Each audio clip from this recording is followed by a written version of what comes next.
All right. Well, welcome everyone. Welcome to our EdTech chat for April 2023. We are excited to have you here today and to be here with you. Michael and I are getting ready to kind of share and discuss with you and take a dive into some of the emerging EdTech trends for 2023. Some of them are a little bit new. Some of them are ones you've probably seen on EdTech trends lists in the past that are making a comeback again.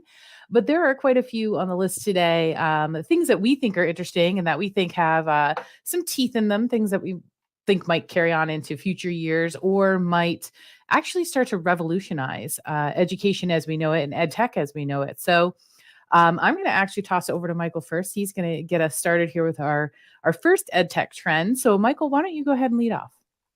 Yeah, thanks so much, Amy. And just to build on what Amy was saying, when we're talking about ed tech trends, it's not always something that's new, but it is something we expect to have a larger impact over the next year or two and possibly well into the future.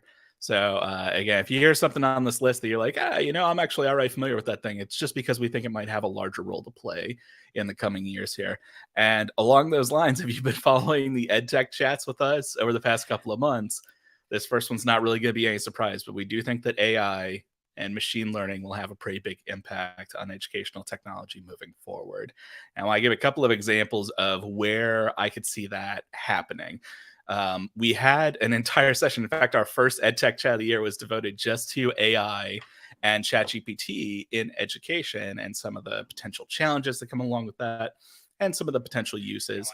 Right now, it seems like the big concern is, instructors worried that students are going to just use these chatbots to write their papers that have been assigned to them. And we are seeing some instances of that happening. Thankfully, the folks are catching it pretty well right now. And we have a great partner called CopyLeaks that is literally built on AI. Their entire anti-plagiarism detection software is built on AI. They have a tool to detect AI written work. But that doesn't stop it from happening necessarily. Like students might still engage with this software to try and write some work. But that's not the only use of artificial intelligence. That's not the only use of chat-based natural language processing services like ChatGPT, which rely on these really large language models to develop natural sounding responses to questions and prompts and demands. There are a couple of ways that I could see this happening, Amy. And one that actually everyone could try out right now if you want to is I think Internet Explorer, deservedly so, got a bad rap toward the end. And then when it was replaced with the Edge browser, people were like, oh, so it's just new Internet Explorer. And it's not. It's actually my preferred browser. I will say I'm an Edge loyalist over here for some reason. Microsoft have a partnership with OpenAI, and they have for a while now. They're one of their major investors. And they now have OpenAI and ChatGPT integrated into Bing search within the Edge browser. So you can actually download Edge today and try this out with your searches. And to give you an example of how this works on just like an everyday consumer level, about every 2 or 3 years, my mom comes to me and says, I want to buy a new iPad, but I don't know which one to get. And it's because she wants one that was released in the last year or two, so it's relatively recent. She wants one that meets her storage needs. She wants one that is a size that's comfortable to hold, right? And if I were searching for that on Amazon, I would have to use all sorts of different menus and filters, and I still might not get the results that meet those criteria based off of the filters that are available. But with that AI powered chatbot search that runs through Bing, I can say exactly that. I can say, I'm looking for an iPad that was released in the past 2 years. It has to have at least this much storage, and it needs to be, comfortable to hold for a long while. What do you recommend? And it could actually come up with that. And where I see that translating over to education is, Amy, you and I are no strangers to academic research and having to use scholarly databases to search for articles, right? And I'm gonna be honest, even some of those better databases, the search function is not that great, and you have to refine your searches quite a bit to actually get some of the results that you want. So I might search for an article, but then I have to add an extra filter because I want an article that's peer reviewed. And I'm looking for articles that were cited in at least 10 other articles. And I want to look at research that was published within the last 5 years because maybe the topic is undergoing a lot of change and discovery at the moment. And so I have to keep adding these filters and adding these filters and adding these filters. When if I had like a ChatGPT powered search engine for that scholarly database, I could just say, I'm looking for articles about this topic. I want articles that were published in the last 5 years that are peer reviewed, that have been cited by at least 10 other articles, and have it generate those results. Because it's a lot easier for me to say that than it is for me to try and come up with a search with all these extra little filters, because the AI is going to interpret what I want and do it for me. And that just saves a lot of time and energy.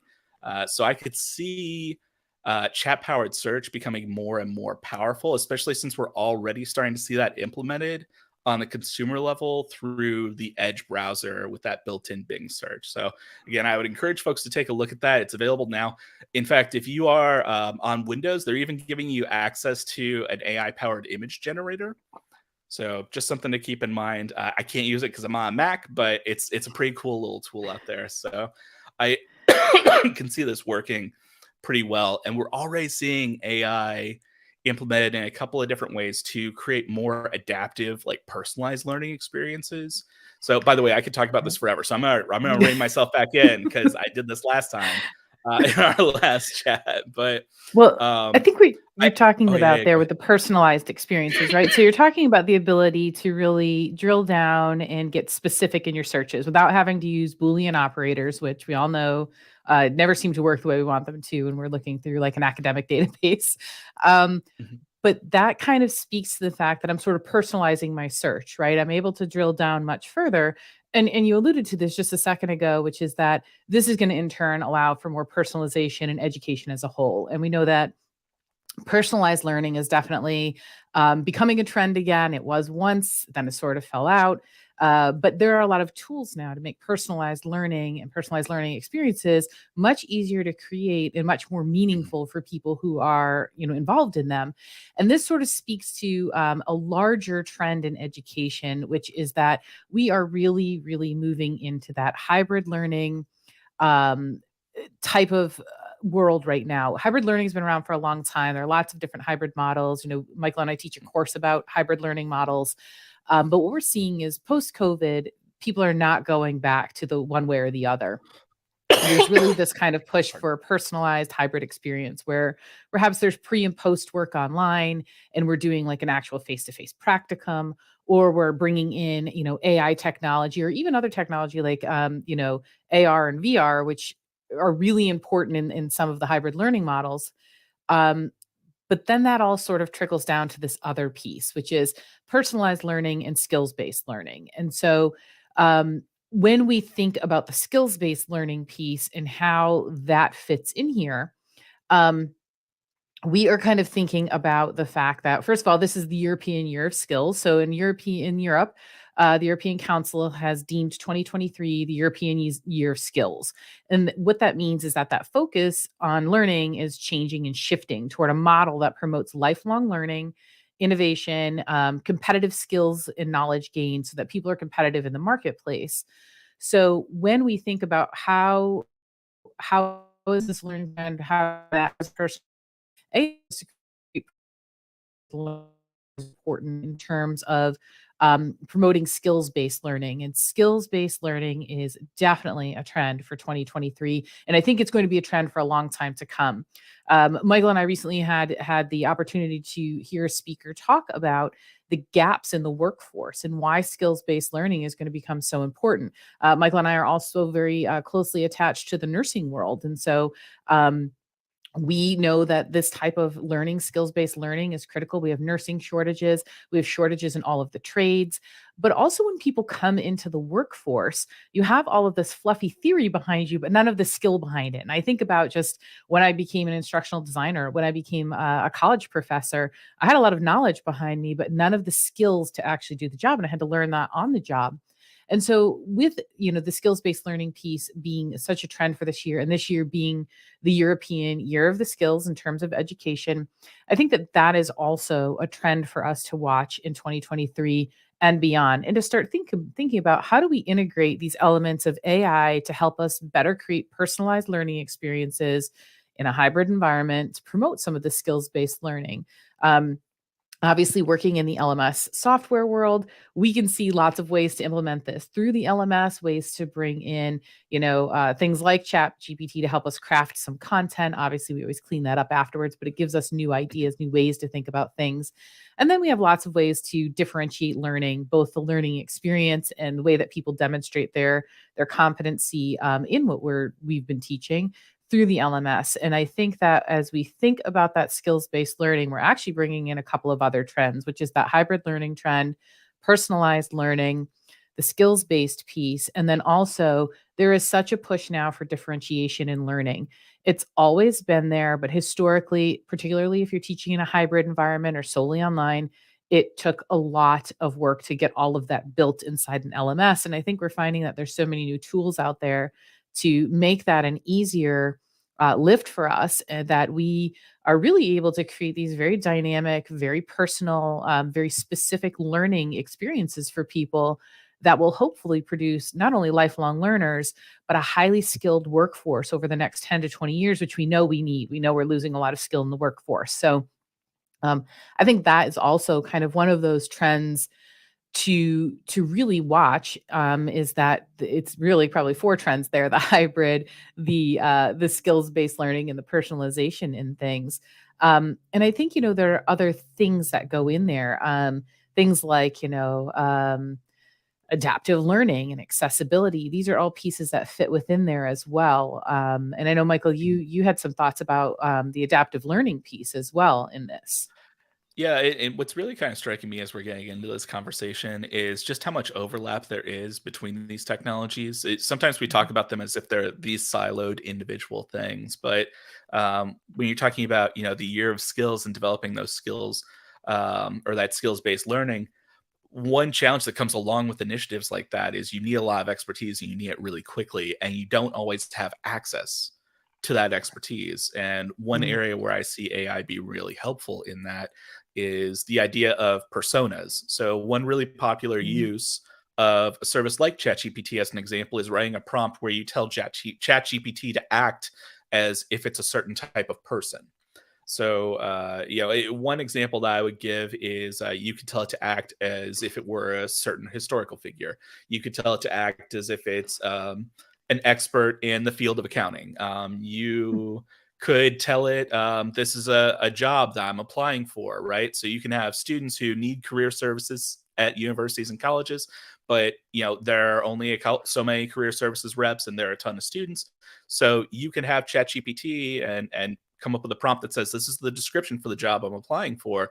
Pretend to be the hiring manager and ask me questions one at a time, and then evaluate my responses. So you can have those personas in there, and this is actually being scaled up to the professional level at this point. Duolingo, the language learning app, which is like a freemium app, they have a new subscription tier called Duolingo Max. And one thing that comes along with that is GPT powered chat. So mm. you can, like, if you have an answer that's correct or incorrect, you can tell it to explain the answer, and it'll explain it in a conversational style format. But there's also a role play feature that comes along with that. So it role plays a character that only speaks in the language you're learning, and you two have a chat based conversation built around a theme. So there's just a tremendous amount of potential there to help augment the expertise of existing experts in the field without having to rapidly scale up how many experts there are. And I think I that's love that's a pretty Duolingo powerful thing there. that you have. Yeah, I love Duolingo as the example, because one of the things that we talk about working in a global company, many of our colleagues here are learning second, third, fourth languages to help us better communicate with each other. And one of the things we often talk about is that when you take language courses, there are language courses versus conversational language courses. But we joke frequently about Duolingo because so many of us are on Duolingo learning different things, that we can all ask if the cat has a glass of milk, but I couldn't ask you something simple like where's the grocery store. So to be Mm. able to have that next level of adaptive learning available there. And I think the thing I want to focus on here too is that when we talk about ed techs, when we talk about EdTech, we talk about learning, we often think about it in terms of our professional endeavors. We work at a university or we work in EdTech, but this is an example. Duolingo is typically something people are doing on their own free time. It's the bit of lifelong learning that we talk about. When we talk about lifelong learning, we're actually holistic learners. So it's going to YouTube to learn how to tile your bathroom, or going to Duolingo because you want to learn more a new language. So to have that piece in there where even that type of stuff becomes that, extracurricular, that personal learning becomes adaptive is really important. But it will also set the stage that will become the expectation in the classroom and in the teaching, training, learning environment. I was seeing the comments come in. Yeah. Yeah, it is a really super cool expansion from Duolingo. And I think it probably is worth noting, just as like on the topic of Duolingo, that's not the only use of AI. They actually pay attention to Right. what you struggle with, Mhm. and they build custom lessons to help you reinforce those skills as you go along. So, if you ever need like a real world example of how AI and personalized learning can work really well together, it's a picture perfect example of an app that's available to everyone on every platform, Mhm. with a free tier to use it. So it's definitely worth a closer look if you want to see how some of that can actually play out on the end user side of things. But Mhm. I think you had mentioned accessibility a little bit earlier, and that's one of the other things I see. How can I put it? Um, One of the challenges with accessibility is it just takes time, right? And that's Mhm. kind of a benefit of AI powered tools is they help reduce the amount of time it takes for certain tasks. And we've looked at a tremendous number of tools lately and services and platforms, and it's so impressive how much easier accessibility is becoming on a day-to-day basis, and how much more accessible the world is becoming through AI powered devices. I mean, they're even, I think one of my favorite examples, I wrote it down on my other screen. There's a service called Mentra, Mentra, and it's literally just a job search site that pairs up neurodivergent folks with jobs that would be a really good fit for them in a wide variety of ways. And it sort of works in the same way that a dating app works. So it's using AI to analyze all these different data points about their end users and the companies to try and figure out who's going to be the best fit. And I think it's a really clever use of the technology. But pardon me. Um, Mhm. I'm really enjoying the chat right now. This is very good. So, all right, you had mentioned hybrid learning a little bit earlier. I know if Mhm. you wanted to spend a little bit more time chatting about that one.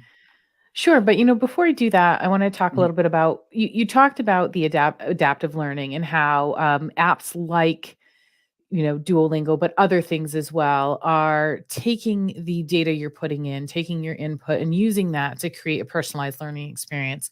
And I think there's an underpinning there, which is that we are again starting to hear a lot about learning analytics and big data. It's always been there. We know it's out there. There is uh, big data has never gone away. Data itself has never gone away. Learning analytics is always something that kind of churns on this list of EdTech trends. And it churns there because we have the ability to collect some data. It's what do we do with it? How do we aggregate it? But what we're seeing is that learning analytics is making a dramatic resurgence. And again, I think this is because we have these AI tools at our disposal that can do something with that data now that we didn't always have those tools before. I also think that as we start to see changing needs in the workforce, lower enrollment in college, we are trying to use that data now to match up our curriculum with what the need is, with how we're going to recruit students. And so, one thing that I think is going to be a trend that carries forward and actually might really catch on this time and stay, a really important trend is that learning analytics piece and the big data piece. Learning analytics is obviously based off of the learning experience, whereas the big data brings in other metrics, things like the profiles of people who are applying to our colleges or to jobs in our place. Some schools even drill down as far as to look at students' social media and mine that for information, or give them swipe cards good for discounts around town and riding the bus so that they can kind of track flow and see what students are interested in to build this different experience. We see that a lot in higher ed. I think that we use analytics a little bit less when we talk about L&D in the professional world, so professional development, but I think we're starting to see an increasing trend there. I mean, just from our perspective, working in this industry, we're seeing an increase in the volume of requests related to data and reporting and understanding how to trend that and turn that around to improve professional development experiences, to improve personalization, to evaluate personalized learning from our clients. And so I think that all of these pieces, especially when it comes to AI, there's a lot of data going in, and that data going in can be something that comes out as well. So I think we're going to see learning analytics and big data really take a hold this time. It's been around for a long time. For those of Mhm. you who know me, you know that my doctorate is that I'm currently writing my dissertation for is in learning analytics. So it's something obviously I've been interested in for a long time, but not one of those things that I think people have really found an easy use for yet, or an easy way to aggregate and take data and understand meaningful data points. And I think that's going to change with AI, and I think we're going to see a lot more in terms of AI analytics engines that help people to evaluate and aggregate that data. So I Mhm. would keep an eye out for that. We might see that on the 2024 list. We did mention hybrid learning, and there are a couple things about hybrid learning that make it sit solidly on our list of EdTech trends for 2023. And the first is that hybrid learning dramatically lowers overhead and also dramatically increases flexibility in learning. And so, while we've heard of like the high flex model over the years, and then we had prior to COVID, there really weren't great hybrid learning experiences. You very rarely had an experience where you did maybe two of your three courses, two of your three sessions per week for a course online, and then came in for the third. That just wasn't happening. People sort of had an LMS. It was there to sort of supplement things, but it wasn't really being used to promote the hybrid model. There are lots of different hybrid learning models, but when we think of hybrid in this scenario that I'm talking about now, it means that at least some of the learning at least is happening on, outside of a physical classroom. And there are lots of different ways that that can be made up. It could be asynchronous outside the classroom, it could be synchronous. But I think in terms of what we're looking at with many companies going remote, but not everyone being able to be fully remote, there are things that sometimes you have to come in and certify for. So for example, when we talk about doing CPR, a lot of times now you can do the learning piece online, and then you just come to a practicum piece. Great example of hybrid learning. Also a great example of how we're lowering overhead as far as a business goes. We do not have to have people in a physical classroom, in a physical conference room all the time anymore. We can move a higher volume of people in.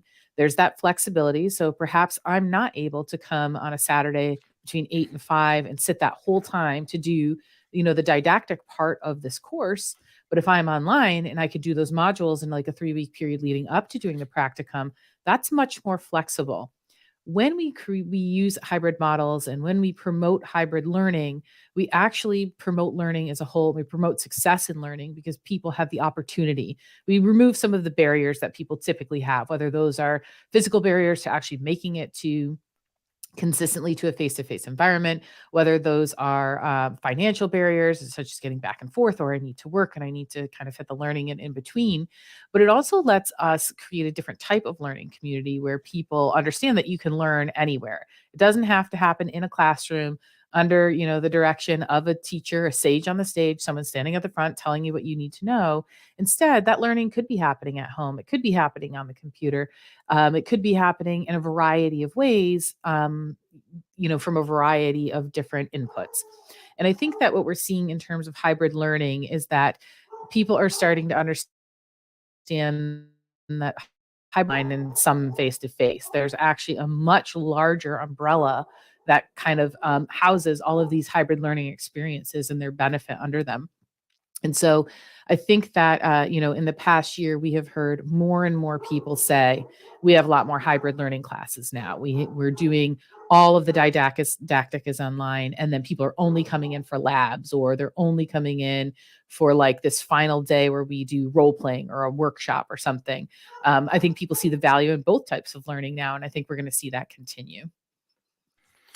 Yeah, I agree, and I think just building on what you said, one of the reasons it's going to start working even more to have a hybrid model is colleges and universities are staring down an enrollment cliff that comes up here in another year or two, where quite frankly, in the Great Recession, people understandably stopped having as many babies. And guess what? It's been about 18 years, and those babies would now be starting college over 2024 through I think 2032, and there just aren't going to be as many students graduating from high school that could become college students, which is the bulk of college students out there.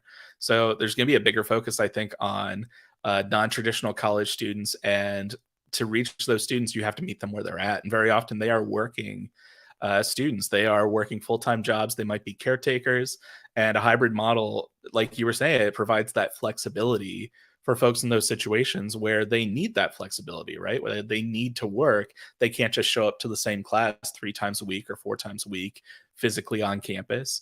And it just provides a way to, I think, deliver the education in a way that works for them, that fits their world. And that's something I really like about it.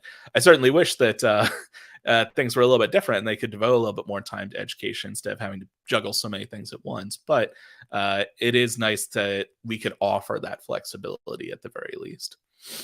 And I Pardon me. think this group coming up, this particular generation, has had technology around for their whole life, right? There was never a time when they lived in an analog world.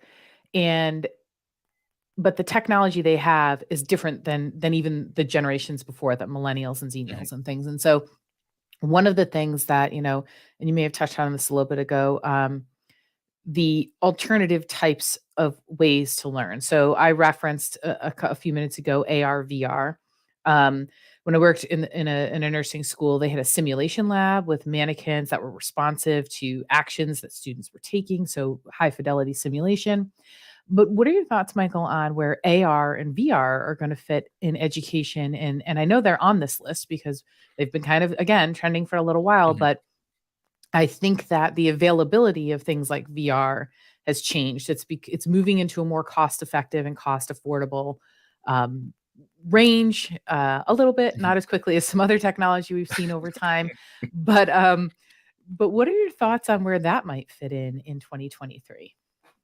Yeah, I do think there will be a reemerging interest in those technologies. It felt like it was building right around like 2018 to 2020. There was a lot of surge in interest. You had, the PlayStation VR had come out, the Oculus Rift had come out, the HTC Vive. So there were a lot of more mainstream products that were out that I think generated a lot of interest in VR. Apple started to make more of an investment in augmented reality, and when you look at what larger companies are doing, they are devoting more resources towards augmented reality and towards some virtual reality experiences. So I do think that there's going to be more of an interest and role moving forward, especially when you consider again some of the costs involved with losing enrollment, especially in higher education, but even in the business world.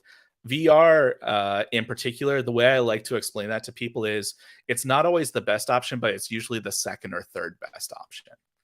And one example I'll give of that is there's an H5P content type that we talk about in our H5P creator course called Virtual Tour. So it's the 360 Virtual Tour. And it lets you take those 360 images, you upload them into the activity, and H5P will display them as if you are inside an orb. So you can click and drag and look all around that image. And it creates a sort of immersive experience. Now, it's not realistic for me to take every single person who enrolls in our H5P creator course to the Swiss Alps to take a look around, right? The H5P creator course is only $250. So we don't make enough off of that to actually take people to an entirely different country and then train them to go up in a mountain. It's not realistic to do that, but it's very easy for me to take that image, put it into the H5P activity, and now they have access to, I would say, the second best option, which is the sense of presence of being there without actually being there. And not only is it much more affordable and attainable, it's also much safer, right? So that's one of the areas where I think like that VR and AR really come into play because they give the idea of presence, that's that sensation that you are somewhere else or that you're experiencing something that's real, even when it's virtual and not quite real. That's where it tends to excel. And where I see a little bit more resurgence this year, and where I think there's going to be a bit more interest, will probably be in augmented reality. Mhm. Virtual reality headsets have come down in price, but augmented reality can be done with your phone. And that's why I think it's going to be a much lower barrier to entry for a lot of folks. I know that Google and Apple Maps are both working on features where you can hold up your phone and your camera will still display what's in front of you, but will overlay map directions so that you can see on your screen, like, am I supposed to turn right or left at this next intersection? This would be for pedestrian directions, obviously, hopefully not in a car, but that can be really helpful if you're in a larger city using walking directions. Google Translate has a feature you can use right now that's really fascinating, where it's basically a live translation. It uses the camera on your phone to look at printed text, and it immediately translates it into a different language and overlays it on your screen. So as far as you're looking at it through your phone, the sign might be in Spanish, but on your phone, the image of that sign is in English. And it's really impressive. It works nearly in real time. It's a very, very fascinating technology.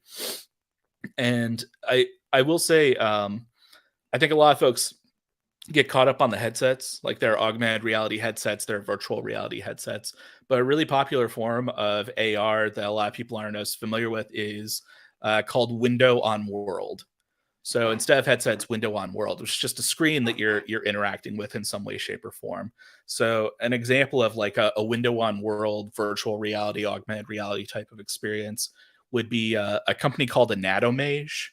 So it's Mm. like anatomy, but without a Y at the end. It's just age. So Anatomage, they have this really amazing virtual table that lets you anatomically dissect and explore cadaver bodies that are all virtual. So you have the experience of basically exploring the human body and all of its different systems without actually needing a cadaver lab. So, you might spend a lot of money on this table, but it's also a lot of money to maintain a cadaver lab that's usually like donor supported when you have one of those on your campus. And then you have to track down new silent teachers to participate in that program after they pass. But this is just a large table where you don't need that. You can interact with these experiences, and it does feel somewhat realistic. It gives the chance to interact in an environment that's not high risk in some way, shape, or form, or where there aren't like really large considerations to take into account, like if you are working with a cadaver. And I think that those are really interesting applications of the technology. And the last thing that I'll share is just like a little anecdote, because I did a lot of work with VR at my previous job, which was at a university, and I had a partnership with a human services studies instructor there who was teaching a course on like cultural competency for students who would eventually do some field placement. And she was really interested in VR, and she believed in the power of VR to help these students develop stronger empathy for the people they would eventually be working with, to develop a stronger sense of competency about other cultures and people who were different from them. Because this was a PWI, if we're being honest. So one thing that we did was we set up an experience where they used these virtual reality headsets to watch a series of 360 VR stories, interactive, immersive stories that were produced by the New York Times. One's called The Displaced. It follows the stories of 3 children who have been displaced by war or famine. And one thing that we did before they had that experience was we had them assess themselves on a cultural competency model they had been learning in class. So it's basically like, how culturally competent do you feel you are in this moment? And our expectation was that they were going to have the VR experience. We were going to have them reassess themselves afterwards. And our expectation was if they rated themselves here, they would rate themselves higher. And that did not happen. That did not happen at all. They all rated themselves lower after watching the videos. And I'll be honest, I was initially bummed out because I was like, is this proof that this technology does not work? And it was proof that it does.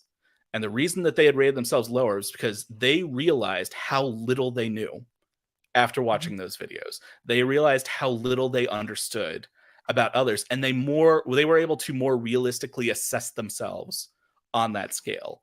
And I think you don't get many experiences like that without the assistance of technology that can create an experience that's so lifelike and compelling, right? So I that agree. was one of my favorite educational experiences, by the way. I really loved being involved in that project.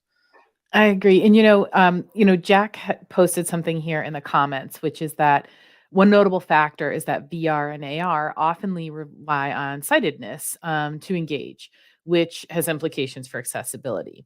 And Jack 100% agree. And one of the terms Michael just used was the term immersive. So when we talk about an immersive learning environment, that means that if we're using AR or VR, it's not just visual learning. You could have an auditory learning experience as well, or a tactile learning experience. And I think that it's really important to remember that first of all, when we talk accessibility, the two things people think about immediately with accessibility are people who are blind and people who are hearing impaired or deaf. Those are the first things people think about making their content accessible for.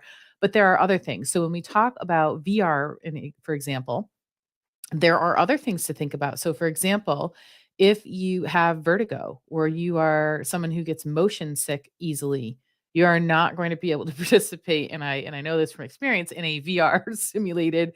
It can be very difficult. But there are other aspects of that, and that's where immersive learning really comes in.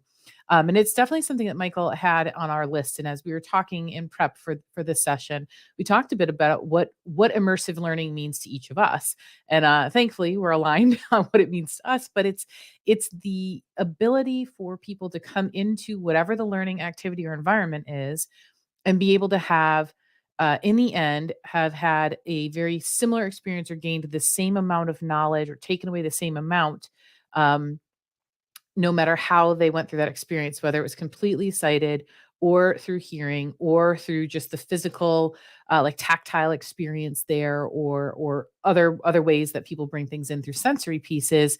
I think that when we talk about AR and VR, we have to make sure that we are including comparable experiences for people who need them. And people who would benefit from them. And so I think that's really important. One thing that I think is kind of interesting, also, is that when we talk about some of these tech pieces, AR, VR, AI, things like that, I think in Michael, the example of the Swiss Alps is a perfect example. It's one of my favorite activities that we do. We get to stand atop a mountain in this virtual image and spin around and see everything. And that's a micro lesson. And I think that a lot of times when we talk about like AR and VR, it's very specific content. So we're talking about these micro learning, these bursts of learning about something that's very specific content wise. And I know that, you know, that bite-sized content where we're breaking down this very complex topics is really important in learning, right? So historically, we've tried to like just sort of word vomit an entire large topic in a lecture hall, and we all know that that doesn't work well for people. And you're furiously trying to take notes and then working from index cards, and then you don't really have a breakdown of the more complex pieces there. But what Mhm. we're seeing in bringing in some of these other pieces, whether it's AI, VR, AR, or even some of the other things we've talked about today, hybrid learning, it is great for micro learning as well. Is that trend in micro learning, and micro credentialing, micro learning definitely has been bubbling up here and there. I heard a little bit less about it last year, but made a huge resurgence again at the end of the year as we started to look at the different technologies and how they can benefit us creating and delivering micro learning. And so it kind of falls on a little bit under that like alternative learning because it's a little bit different than the norm. What are your thoughts on how companies and educational institutions are going to be able to package some of these pieces to create micro learning experiences? Yeah, I do think that this is going to become a pretty large trend for at the very least because of the flexibility that it provides, and not just to the learners. So we talk a lot about the flexibility for the learners, and it does because when you have these micro learning lessons, you can pick up and drop it whenever you want. I think a really great example of this in the real world that anyone can access, or at least see a preview of, is LinkedIn Learning, because LinkedIn Learning puts together like these 1 to 3 hour training courses, but the individual videos that are broken down within those courses, they're broken into chapters. Each chapter is sort of broken into a collection of videos, and those videos are usually no more than 2 to 8 minutes long. which means that, and since it's tracking my progress as I go along, I can abandon a lesson partway through. I had started one yesterday afternoon. I wasn't going to be able to finish it by the time my day ended. So I just picked it back up again this morning, and it picked up right where I left off. And it was very easy for me because I'm doing these bite-sized pieces. I can come and go as I please. But one thing that I've been really, I wouldn't say obsessing about, but very, very focused on over the past year is I've been redeveloping a lot of our internal training resources and things that we share with clients, right? And part of that includes our self-paced courses. They're available for clients to put on their sites. We have two that are targeted instructors, one for students and one for admins. And because it can be such a large task to revamp those courses every time there's an upgrade to a new version, a couple of things I started doing was I stopped mentioning versions because sometimes a feature doesn't change. And you might be on like version 3.11 and you're mentioning a feature that was introduced in 3.6 and hasn't changed since then. But the video says, oh, yeah, here's what's new in 3.6. And now it looks old, right? Even though it's still accurate information. So it's kind of like future proofing. And I look at micro learning in the same way. When you break things into those little bite-sized pieces with those small videos, what it means is in a playlist of some of those videos, if one thing changes, it's a lot easier for you to just knock out one and then put another back in its place than it is for you to redo the entire thing. When I was at my previous institution, it was a university, COVID hit. And up to that point, all of our training videos for the LMS had been like, here's an 8-minute video about all the settings and the assignment tool and how to use it. And I killed that process immediately when COVID hit. So everything, like each individual collection of settings, like here's the timing settings, here's the grade settings, here's the adaptive release settings, those all became individual videos. And the feedback from that approach was just through the roof positive. Everyone loved it because it was a lot easier to find what they needed. And I loved it because, now we have a playlist of assignment videos in those self-paced training courses I mentioned earlier. There was a new feature introduced in 4.0 that allows for timed assignments. So the timing section video on that playlist is no longer accurate. It needs to be updated. Well, guess what? Now I only have to do one video instead of like this 10-minute long video. And it's not going to take me hardly any time at all. So this flexibility, I think when people start to open their eyes and realize like this is going to not just help my learners, but help me quite a bit in my very limited time, because it's a very precious resource for all of us. I think that's going to have a pretty big impact on adoption, I think, moving forward. So we're going to see a shift away from these really, really large videos towards breaking things into smaller segments to give both the learners the flexibility to come and go as they please, but also you as the instructor or content developer or instructional designer, the flexibility to rapidly update that content as needed without having to redo absolutely everything. I agree. So And those there's are nothing four worse things than I love redoing. about it. Nothing Oh, worse than trying to redo terrible. like a 10-minute video, because it does not take 10 minutes. It's easily an hour when you get all the recording down and you have to get through the whole script. So those bite-sized learning chunks are super helpful. And as Michael said, instead of someone coming to your 10-minute video and having to fast forward through to find the thing that they want, they now can just go and grab this really bite-sized video. And so I do think that microlearning has lots of benefits, and we're going to see that really keep trending. One, in terms of production, it's much easier to produce, and two, it's much easier to digest. So yeah, Christian asked thoughts on short videos versus in-video chapters. Christian, I think it really does depend on what the topic is. There are times that chapters work well, but we're of the mind that any video that we produce is typically 7 minutes or less. Even if it's 7 minutes, it's going to have chapters. But when we're talking about more functional pieces, so like when we train on the LMS, and one item like assignment or quiz has so many different settings, we just break those down really small. Yes, and just have Chat GPT scripted video and Siri do the voiceover. Brian, look at, you're making our job so much easier here. Definitely. We have, we here as a collective have really been looking at how we can use things like Chat GPT and other AI in terms of instructional and learning design, because I think it's really helpful for us to be able to guide people. We also look at it in terms of what does it look like if you're creating student work and submitting it? Can people tell? So we do a lot of that like internally here. Like we truly are EdTech nerds over here at Open LMS. So we're always checking these things out. We are coming up on time now. Yeah. We're typically scheduled for 45 minutes. So Just as a quick recap, I'll give the recap, Michael, then you can go. Our Okay. top EdTech trends for 2023 are AI and machine learning, alternative learning, approaches to credentialing, so that's skills-based learning, personalized, hybrid and blended models, AR, VR, video-based learning, which is this micro learning that we're kind of talking about, which expands well beyond video-based learning as well. And then learning analytics and data. And Michael, did you want to say a few things in closing? I was just gonna Cold mention response. to Brian in the chat. We actually, like, I've used a service that I trained an AI model on my voice, and now it can convert text into recorded audio using my voice. And if you wanted to hear that, we did a session on a webinar about it with ILP about a week ago, and there's an example of it on the resource course that we created on the Academy site. So if you want to see it, Maddie just tossed that link into the chat, so you can self-enroll into it. It's free, as long as you already have an Academy account. If you don't, you can check out and buy it for $0, and it'll have the recording in there at the bottom of the page. So it's been a lot of fun to play around with AI. I will probably talk about it forever, and I'm going to do my best to dial things back. But I will say thank you all so much for joining us. I really appreciate all the time that you've shared with us, not just this week, but over the past couple of weeks. We even have a playlist, I think, floating around on YouTube with all of the previous session recordings. We'll add this one to it a little bit later. But Amy, anything else you wanted to say in closing? No, nothing for me. Just thanks everyone for joining us, and make sure you join us next month as well. Sounds good. All right. Bye, everyone. Bye.